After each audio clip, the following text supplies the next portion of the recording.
नमस्कार विद्यार्थी मित्रांनो, आपण इयत्ता 12वी अर्थशास्त्र या विषयातील प्रकरण क्रमांक पहिले त्यामधील सूक्ष्म अर्थशास्त्राची व्याप्ती यांचा अभ्यास करणार आहोत.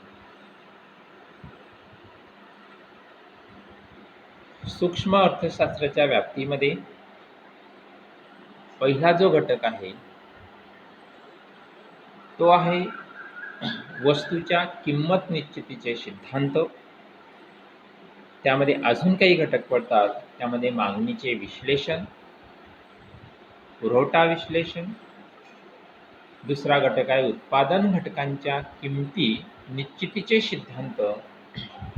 यामध्ये खंड, वेतन, व्याज, नफा अशा विविध प्रकारच्या घटकांच्या सिद्धांताचा समावेश होतो.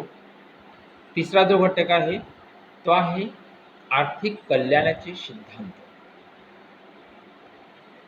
यामध्ये उत्पादन क्षेत्रातील कार्यक्षमता, उपभोग क्षेत्रातील कार्यक्षमता, एकूण आर्थिक कार्यक्षमता इत्यादी घटकांचा समावेश आपण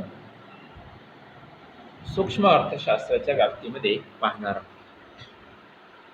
आता उत्पादन व उपभोग उत्पादन व उपभोग यांच्या कार्यक्षमतेचा जर विचार केला, उत्पादन व उपभोग यांच्या कार्यक्षमतेचा जर विचार केला तर हा कल्याणकारी अर्थशास्त्राची निगडीत आहे.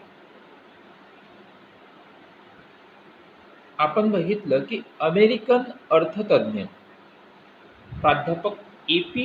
लर्नर यांच्या शब्दात सर्वात कार्यक्षम पद्धतीने उत्पादनाचे संघटन केले जाते.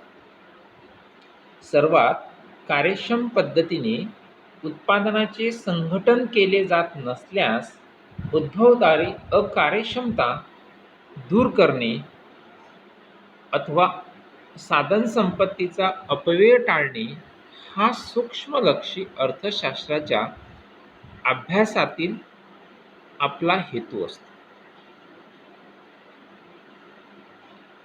अकार्यक्षमता अस्तित्वात असते तेव्हा दुर्मिळ अशा अन्य कोणत्याही वस्तूत घट न करता दुर्मिळ अशा एखाद्या जादा वस्तूची भर घालणे अथवा एखाद्या वस्तूच्या ऐवजी अधिक इष्ट अशी दुसरी एखादी वस्तू प्राप्त करणे या उद्देशाने उत्पादन आणि उपभोग यांच्या पद्धतीची फेररचना करणे शक्य असते.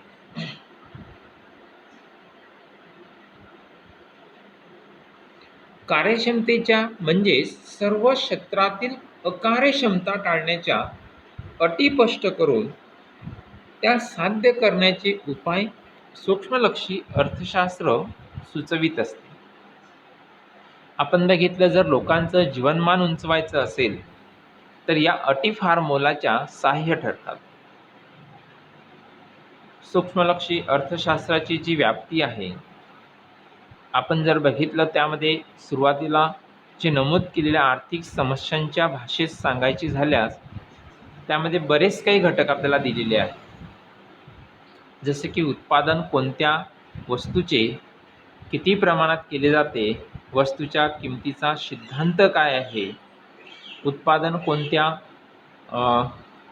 पद्धतीने केले जाते,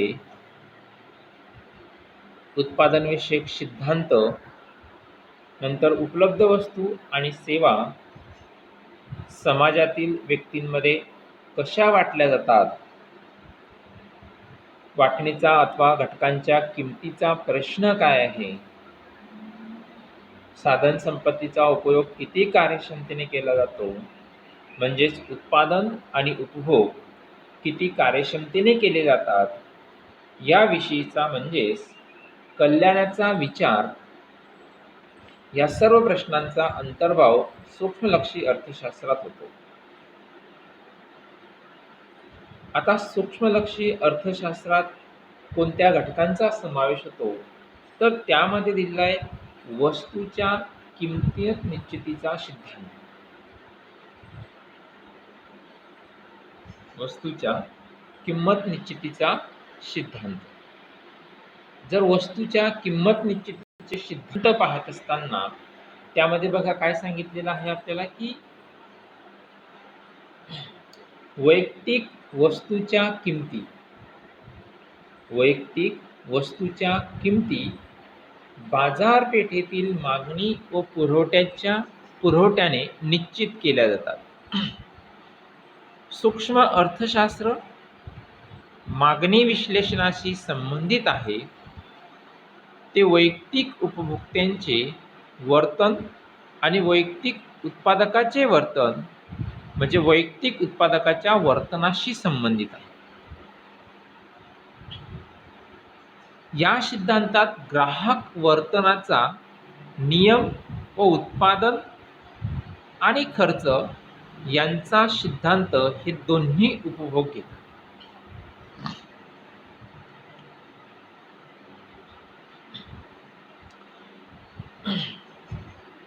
म्हणजे वैयक्तिक वस्तूच्या किमती, एखाद्या वस्तूची वैयक्तिक किंमत हे बाजारपेठेमध्ये त्याला किती मागणी आहे व किती पुरवठा निश्चित केला जातात यावरून आपण वस्तूच्या किंमत ठरवत असतो.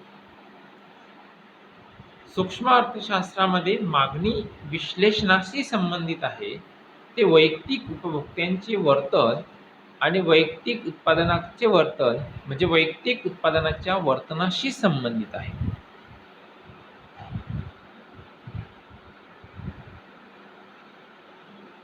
दुसरा घटक जर आपण बघितला की त्यामध्ये उत्पादन घटकांच्या निश्चितीचे सिद्धांत.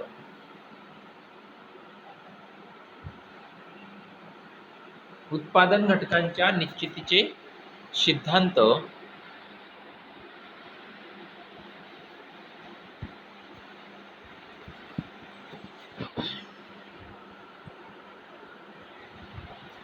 यामध्ये सूक्ष्म अर्थशास्त्रात भूमी, श्रम, भांडवल, संयोजक हे घटक उत्पादन प्रक्रियेत सहभागी होतात. म्हणजे एखादी उत्पादन प्रक्रिया असेल तर त्यामध्ये भूमी, श्रम, भांडवल, संयोजक हे उत्पादनाचे 4 महत्त्वाचे घटक आहे. आपण त्याला 4P असे म्हणतो. म्हणजे उत्पादनाचे 4 घटक उत्पादन प्रक्रियेत सहभागी होतात. सूक्ष्म अर्थशास्त्र भूमीला खंड, श्रमाला वेतन, भांडवलाला व्याज आणि संयोजकाला नफा या मोबदल्यांची निश्चिती करण्यास मदत करते. जसे की थिअरी ऑफ फॅक्टर प्राइसिंग हा उत्पादनाचा जो सिद्धांत आहे हाच पूर्वीचा वितरण सिद्धांत होय. वेतन सिद्धांत, नफा सिद्धांत, व्याज सिद्धांत, खंड सिद्धांत हे घटक सिद्धांत आहेत. पुढचा आहे आर्थिक कल्याणाचा सिद्धांत. आर्थिक कल्याणाचा अभ्यास हा प्रामुख्याने साधन सामग्रीच्या कार्यक्षम वाटपाशी संबंधित आहे.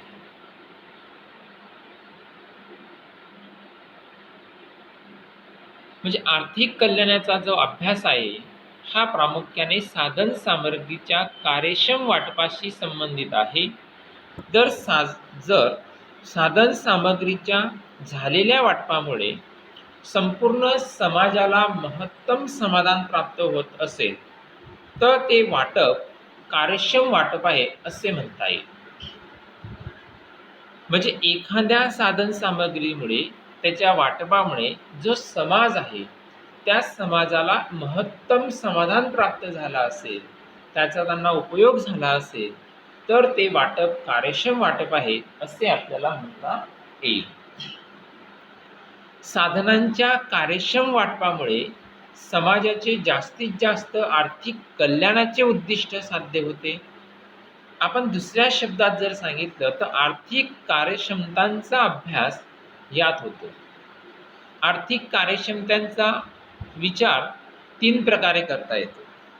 जसं की उत्पादन क्षेत्रातील कार्यक्षमता, उपभोगाच्या क्षेत्रातील कार्यक्षमता, एकूण आर्थिक कार्यक्षमता.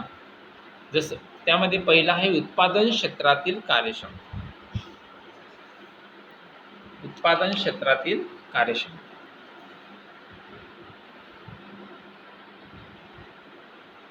उत्पादन क्षेत्रातील कार्यक्षमता. उत्पादन क्षेत्रातील कार्यक्षमता म्हणजे उपलब्ध साधन सामग्रीच्या मदतीने जास्तीत जास्त उत्पादन घडवून आणणे. एखाद्या ठिकाणी जास्त साधन सामग्री उपलब्ध असेल तर त्या ठिकाणी जास्तीत जास्त उत्पादन कसं घडवून आणता येईल याचा विचार आपण करत असतो. उपभोगाच्या क्षेत्रातील कार्यक्षमता. उपभोग म्हणजे काय की एखाद्या वस्तूपासून माणसाला समाधान प्राप्त होत असेल तर त्याला आपण उपयोगिता असे म्हणतो. मग उपभोग क्षेत्रातील कार्यक्षमता म्हणजे काय तर संपूर्ण समाजाचे जास्तीत जास्त समाधान होईल अशा पद्धतीने उत्पादित वस्तू व सेवांचे लोकांमध्ये वितरण होणे. मग अशा भरपूर काही वस्तू असतात की त्यामुळे आपण संपूर्ण समाजाचे जास्तीत जास्त समाधान होईल. जसं की एखाद्या ठिकाणी साखर कारखाना उपलब्ध असेल आणि त्या साखर कारखान्याच्या परिसरामध्ये किंवा त्यांच्या अवतीभोवती किंवा त्यांच्या क्षेत्रामध्ये भरपूर काही ऊस लागवड केलेली असेल तर अशा ठिकाणी जे उत्पादन केले जाईल त्या उत्पादनापासून तेथील स्थानिक लोकांना रोजगारही प्राप्त होईल आणि त्यांच्या फायदा त्या साखर कारखान्याचा फायदा तेथील जास्तीत जास्त लोकांना समाजाला होईल. अशा पद्धतीने उत्पादित वस्तू व सेवांचे लोकांमध्ये वितरण होणे. पुढचा आहे एकूण आर्थिक कार्यक्षमता.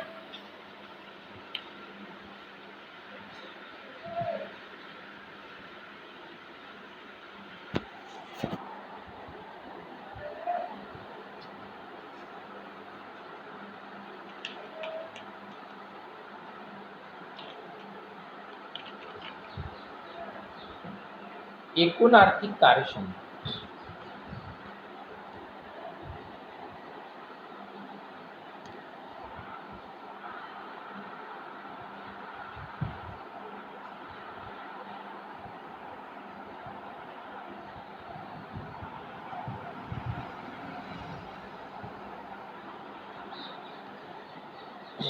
लोकांना सर्वाधिक प्राधान्याने हव्या असणाऱ्या वस्तूंचे उत्पादन होणे. या कार्यक्षमता साध्य करण्याच्या दृष्टीने आवश्यक असणाऱ्या अटींचे विवेचन सूक्ष्मलक्षी अर्थशास्त्रात केले जाते. म्हणजे जर लोकांना सर्वाधिक प्राधान्याने हव्या असणाऱ्या वस्तूंचे उत्पादन होणे, लोकांना ज्या वस्तूंची गरज असेल त्या वस्तूंचे उत्पादन जास्त होणे, या कार्यक्षमता साध्य करण्याच्या दृष्टीने आवश्यक असणारे जे अटी आहेत त्यांचे विवेचन हे सूक्ष्मलक्षी अर्थशास्त्रात केले जाते. आपण बघितलं सूक्ष्म म्हणजे लहान भाग, लहानातला लहान भाग किंवा 1 दशलांशिक भाग. सूक्ष्म अर्थशास्त्राचा संबंध हा राष्ट्रीय अर्थव्यवस्थेच्या लहान भागांशी येतो हे आपण बघितलं. म्हणजे व्यक्ती जास्तीत जास्त समाधान कसे करतो आपण राष्ट्रीय अर्थव्यवस्थेच्या समग्रपणाचा अभ्यास करत नाही. म्हणून सूक्ष्मलक्षी अर्थशास्त्राचा अभ्यास हे प्रामुख्याने किंमत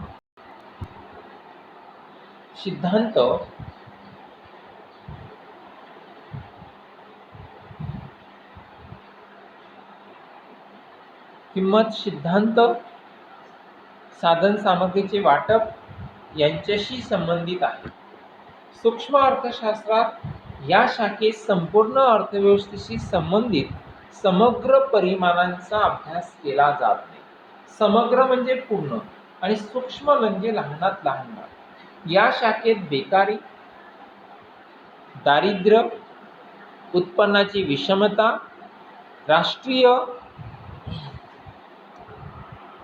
राष्ट्रीय पातळीवरील आर्थिक समस्यांचा अभ्यास केला जात नाही.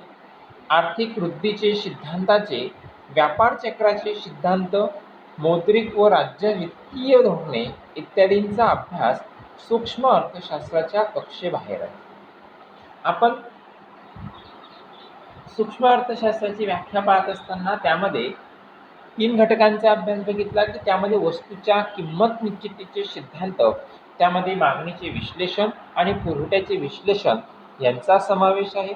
दुसरा जो घटक बघितला त्यामध्ये उत्पादन घटकांच्या किंमती निश्चितीचे सिद्धांत, त्यामध्ये खंड सिद्धांत आहे, वेतन सिद्धांत आहे, व्याज, नफा आणि तिसरा सिद्धांत आहे तो आर्थिक कल्याणाचे सिद्धांत, त्यामध्ये उत्पादन क्षेत्रातील कार्यक्षमता, उपभोग क्षेत्रातील कार्यक्षमता, एकूण आर्थिक कार्यक्षमता इत्यादी घटकांचा समावेश सूक्ष्म अर्थशास्त्राच्या व्याप्तीमध्ये केला जातो.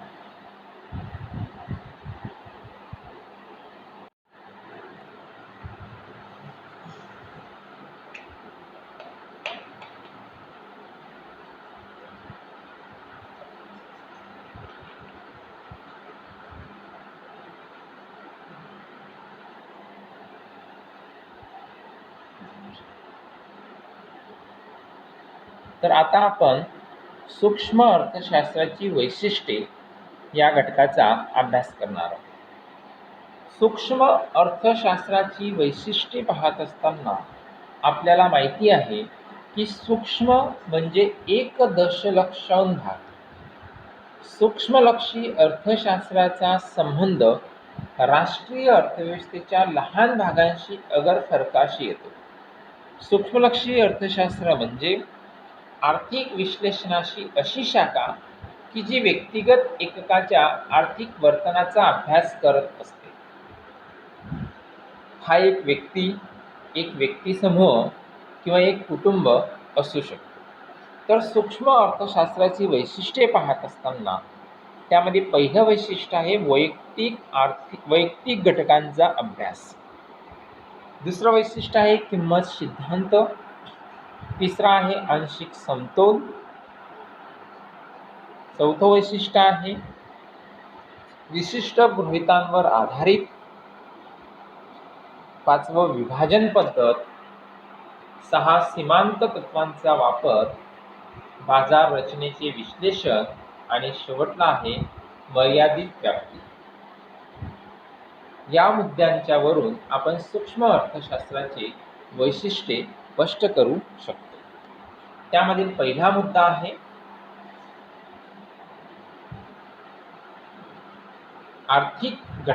वैयक्तिक आर्थिक घटकांचा अभ्यास. सूक्ष्म अर्थशास्त्रामध्ये विशिष्ट उद्योग संस्था, कुटुंब संस्था, वैयक्तिक किमती यासारख्या लहान वैयक्तिक आर्थिक घटकांचा वर्तनाचा अभ्यास केला जातो. म्हणजे काय की जी व्यक्तिगत एककाच्या आर्थिक वर्तनाचा अभ्यास करते. म्हणजे सूक्ष्म अर्थशास्त्र ही व्यक्तिगत एककाच्या आर्थिक वर्तनाचा अभ्यास करत असते. ती एक कुटुंब संस्था पण असेल, व्यक्ती पण असेल किंवा विशिष्ट उद्योग संस्था असू शकते. यांच्या वैयक्तिक किमती यासारख्या लहान ज्या वैयक्तिक आर्थिक घटकांचा अभ्यास किंवा वर्तनाचा अभ्यास आपण वैयक्तिक सूक्ष्म अर्थशास्त्राच्या वैशिष्ट्यांमध्ये आपल्याला सांगता येईल.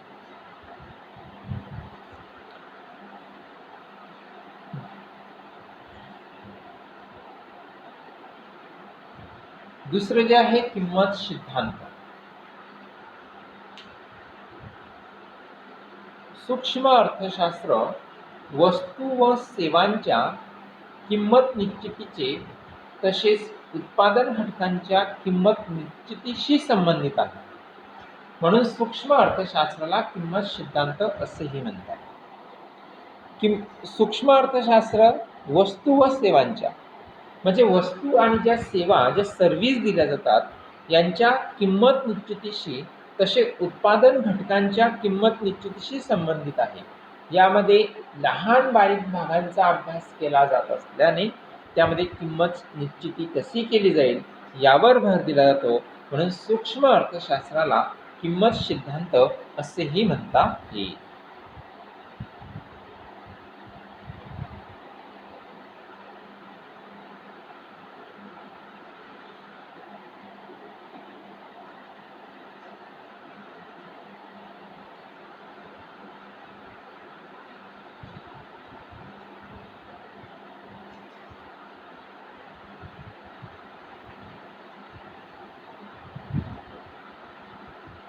पुढचं आहे आंशिक समतोल.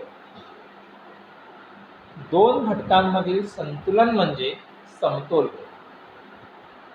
सूक्ष्म लक्षीय अर्थशास्त्रीय विश्लेषण म्हणजे आंशिक समतोलाचे विश्लेषण होय.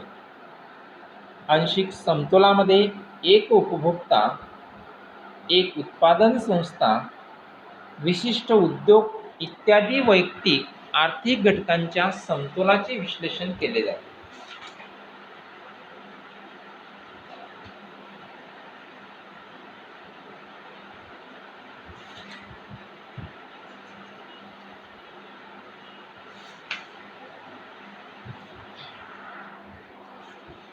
दोन घटकांमधील संतुलन म्हणजे समतोल होय.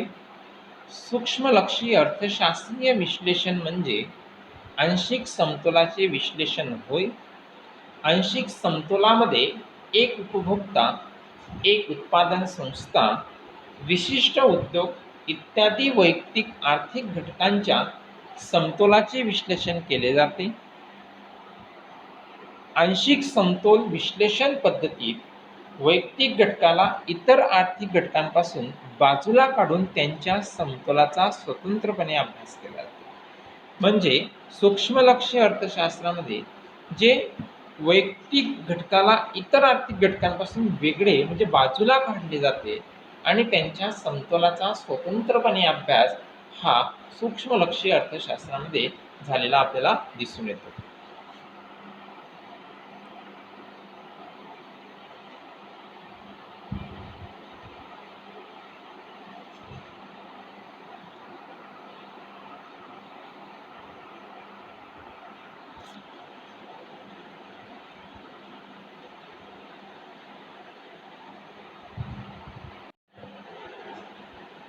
पुढचं वैशिष्ट्य आपल्याला सांगता येईल की विशिष्ट गृहितांवर आधारित. गृहिते म्हणजे हायपोथेसिस. इतर परिस्थिती कायम या मूलभूत गृहितांचा काही आधार घेऊन विवेचनाची सुरुवात केली जाते. पूर्ण रोजगार, शुद्ध भांडवलशाही, पूर्ण स्पर्धा, सरकारचे निरहस्तक्षेपाचे धोरण इत्यादी गृहितांवर आधारित असते. या गृहितांमुळे सिद्धांताचे विवेचन सोपे होते. म्हणजे विशिष्ट गृहितांवर आधारित सूक्ष्म अर्थशास्त्राचा अभ्यास करत असताना बाजारपेठेतील पूर्ण स्पर्धा काय आहे, सरकारचे धोरण काय आहेत, त्याचप्रमाणे पूर्ण रोजगार, शुद्ध भांडवलशाही इत्यादी घटकांचा विचार करून आपण सूक्ष्म अर्थशास्त्राचे अध्ययन किंवा अभ्यास करत असतो. म्हणून एक महत्त्वाचं वैशिष्ट्य जर आपण बघितलं की त्या विशिष्ट गृहितांवर आधारित हे आपल्याला सांगता येईल.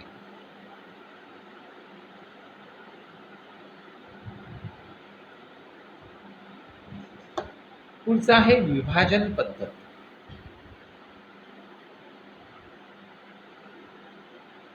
विभाजन पद्धत सूक्ष्मलक्षी अर्थशास्त्रात अर्थव्यवस्थेचे लहानात लहान वैयक्तिक घटकांमध्ये विभाजन केले जाते. विभाजन म्हणजे डिस्ट्रीब्युशन. म्हणजे सूक्ष्मलक्षी अर्थशास्त्रात अर्थव्यवस्थेचे लहानात लहान वैयक्तिक घटकांमध्ये विभाजन केले जाते. नंतर प्रत्येक घटकांचा स्वतंत्रपणे तपशीलवार अभ्यास केला जातो. म्हणजे सूक्ष्मलक्षी अर्थशास्त्रात विभाजन पद्धतीचा वापर केला जातो. उदाहरण द्यायचं झाल्यास की राष्ट्रीय उत्पन्नामध्ये वैयक्तिक उत्पन्नाचा जो अभ्यास आहे, समग्र मागणीमधील वैयक्तिक मागणीचा अभ्यास आपल्याला सांगता येईल. सूक्ष्मलक्षी अर्थशास्त्रात अर्थव्यवस्थेचे जे लहान भाग असतात त्यामध्ये जे वैयक्तिक घटक असतात त्या प्रत्येकाचे विभाजन आपल्याला केले जाते. नंतर जो प्रत्येक घटक आहे त्या प्रत्येक घटकाचा तपशीलवार स्टडी केला जातो. म्हणजे सूक्ष्मलक्षी अर्थशास्त्रात विभाजन पद्धतीचा वापर झालेला आपल्याला दिसून येतो. उदाहरण आपण बघितलं की राष्ट्रीय उत्पन्नामधील वैयक्तिक उत्पन्नाचा अभ्यास आणि समग्र मागणीमधील वैयक्तिक मागणीचा अभ्यास आपल्याला सांगता येईल.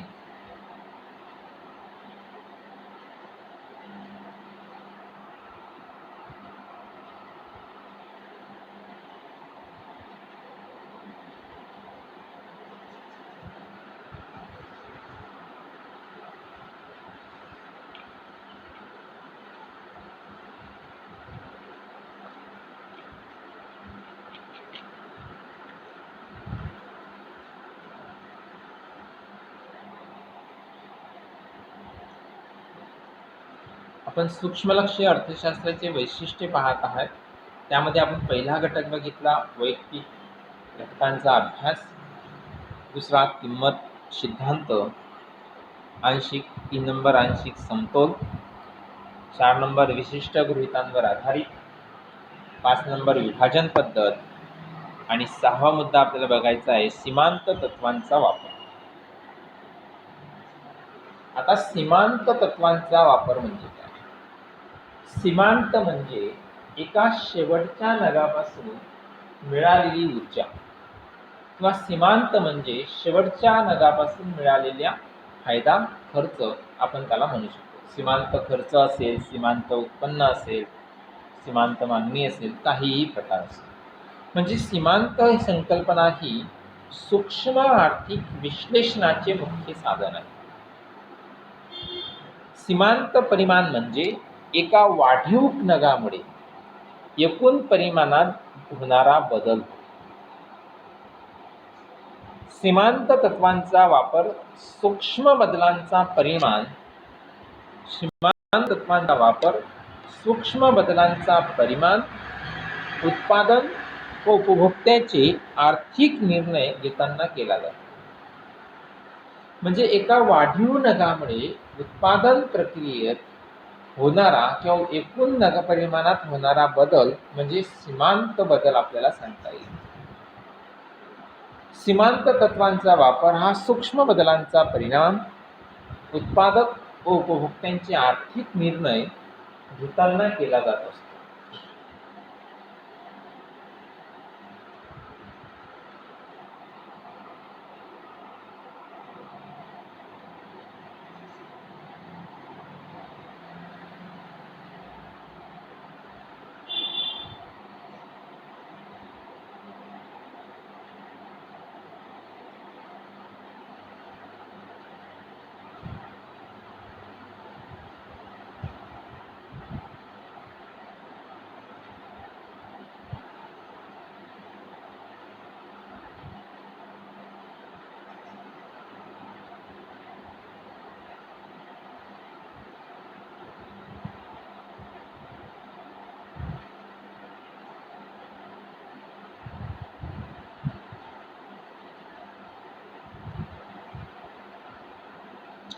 पुढचं वैशिष्ट्य आपल्याला सांगता येईल की बाजार रचनेचे विश्लेषण.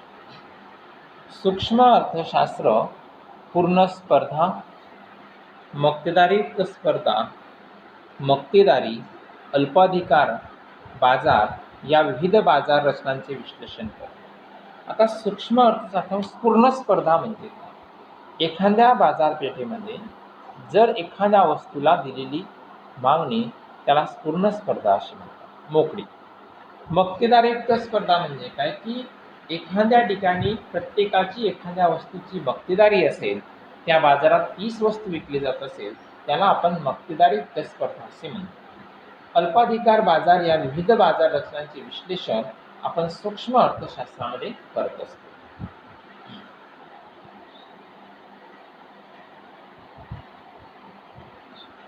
आणि पुढचं आहे महत्वाचं मर्यादित व्याप्ती.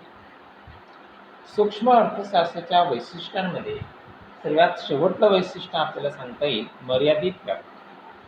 सूक्ष्म अर्थशास्त्राची व्याप्ती तेजी-मंदी, व्यवहार तोल, राष्ट्रीय उत्पन्न, दारिद्र्य, बेरोजगारी, लोकसंख्या, आर्थिक वृद्धी यासारख्या राष्ट्रव्यापी आर्थिक समस्यांशी संबंधित नसून ती फक्त वैयक्तिक घटकांपुरती मर्यादित आहे.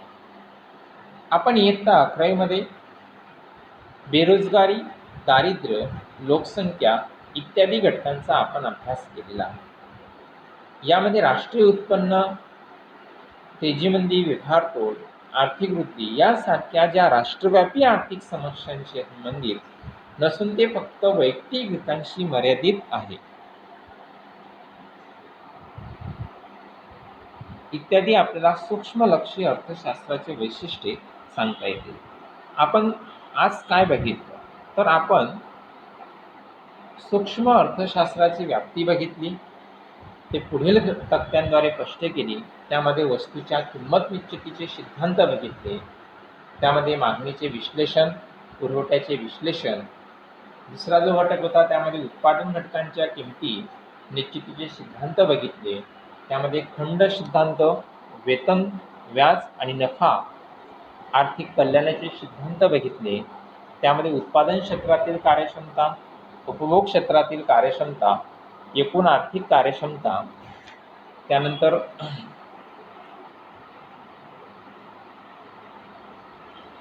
सूक्ष्म अर्थशास्त्राची वैशिष्ट्ये पाहत असताना आपण बघितलं वैयक्तिक घटकांचा अभ्यास, दुसरं वैशिष्ट्य होतं किंमत सिद्धांत, तिसरा आंशिक समतोल, 4 नंबर विशिष्ट गृहितांवर आधारित, 5 नंबर विभाजन पद्धत.